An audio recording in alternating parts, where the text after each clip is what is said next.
15ஆம் தேதி பாஜக செய்ய போகும் தரமான சம்பவம். ரூட்டை மாற்றும் திமுக.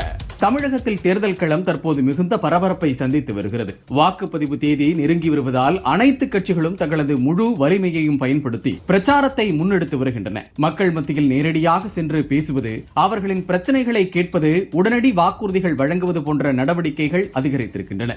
இந்த நேரத்தில் பிரதமர் நரேந்திர மோடி நாகர்கோவிலுக்கு வர உள்ளார் என்பது அரசியல் வட்டாரங்களில் பெரும் கவனத்தை ஈர்த்துள்ளது. இந்த வருகை ஒரு சாதாரண நிகழ்வு அல்ல. தேர்தல் இறுதிக்கட்டத்தை வாக்காளர்களின் மனநிலையை மாற்றக்கூடிய முக்கியமான அரசியல் நிகழ்வாகவே இது பார்க்கப்படுகிறது. என்டிஏ கூட்டணி மற்றும் அதிமுக இணைந்து செயல்படுவது இந்த தேர்தலில் முக்கிய அம்சமாக மாறியுள்ளது.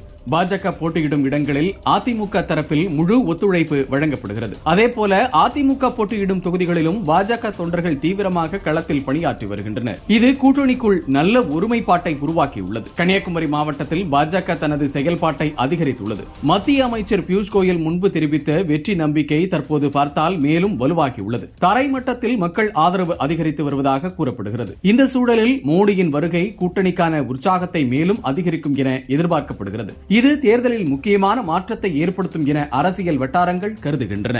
மேலும் இந்த தேர்தலில் சமூக ஊடகங்களின் தாக்கமும் கணிசமாக அதிகரித்துள்ளது. பாஜக மற்றும் அதன் கூட்டணி கட்சிகள் டிஜிட்டல் பிரச்சாரத்தையும் தீவிரப்படுத்தி இளைஞர்கள் மற்றும் நகர்ப்புற வாக்காளர்களை குறிவைத்து செயல்பட்டு வருகின்றனர். வீடியோக்கள், குறும்படங்கள், நேரடி ஒளிபரப்புகள் போன்றவற்றின் மூலம் மத்திய அரசின் சாதனைகள் மற்றும் எதிர்கால திட்டங்கள் மக்களிடம் விரைவாக கொண்டு செல்லப்படுகின்றன. இதனால் பாரம்பரிய பிரச்சாரத்துடன் இணைந்து டிஜிட்டல் தளங்களிலும் ஆதரவு அதிகரித்து வருவது குறிப்பிடத்தக்கது. இதற்கிடையில் எதிர்க்கட்சியான திமுகவும் தங்களது பிரச்சாரத்தை தீவிரப்படுத்தி ஆட்சி செயல்பாடுகள் மற்றும் மாநில நலத்திட்டங்களை முன்வைத்து வாக்கு கேட்டு வருகிறது. ஆனால் 15ஆம் தேதி நடைபெறவுள்ள இந்த முக்கிய நிகழ்வுக்கு பிறகு தேர்தல் களம் எந்த திசையில் நகரும் என்பது மிகுந்த ஆவலுடன் கவனிக்கப்படுகிறது. குறிப்பாக தென் தமிழகத்தில் வாக்காளர்களின் இறுதி முடிவை இந்த நிகழ்வு பாதிக்குமா என்பதுதான் தற்போது அரசியல் வட்டாரங்களில் பேசப்படும் முக்கியமான விஷயமாக உள்ளது.